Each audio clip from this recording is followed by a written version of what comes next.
All right, we're starting a new grammar unit this week called subject-verb agreement. So what is subject-verb agreement? It's basically this. Every sentence has a subject. That's the thing that's performing the action in the sentence, and that action is the verb. Subjects and verbs need to agree in person and number. So she jumps. You're not going to say she jump. And frogs jump. You wouldn't say frogs jumps. Most of the time when it's very basic, if the subject doesn't end in S, it means the verb probably will. So she jumps. If the subject does end in S, that means that the verb's probably not going to. So frogs jump. Of course, we have irregular words like the child naps, and then the plural version, obviously, children nap. Children don't naps. Forms of be, he was, they were. That's basically pretty common sense stuff. So the first exercise that you're going to do, and this screen is not going to hold it very well right here, but it's just subject-verb agreement 1 basic. Let's see if I can move this over just a little bit so you can see.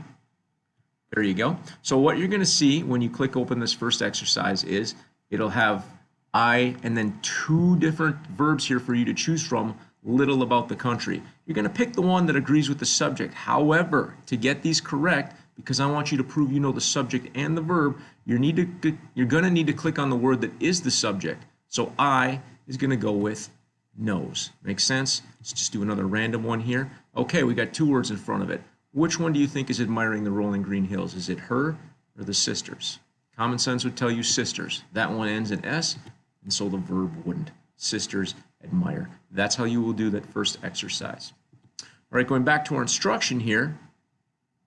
Prepositional phrases. First of all, you got to know what those are to know before they intervene. So what is a prepositional phrase? You were probably taught this in elementary school, probably in middle school again. But prepositional phrases are words that begin, or phrases rather, that begin with prepositions and end with the noun. So I always think of over the river, through the woods, to grandmother's house. Those are all prepositional phrases. There are quite a few prepositions though, around 50 or so.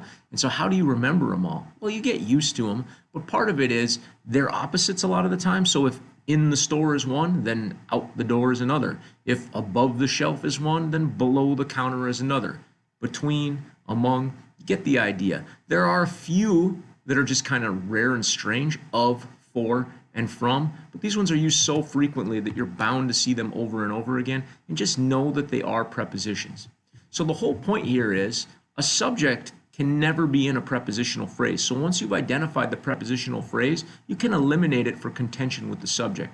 The first sentence here says, apartments in this city is required or are required to have smoke alarms. Well, we need to know what the subject is, so we'll just get rid of this little prepositional phrase right here, in the city, and that means that our word is apartments. So if you were doing this as an exercise, you would say apartments are required.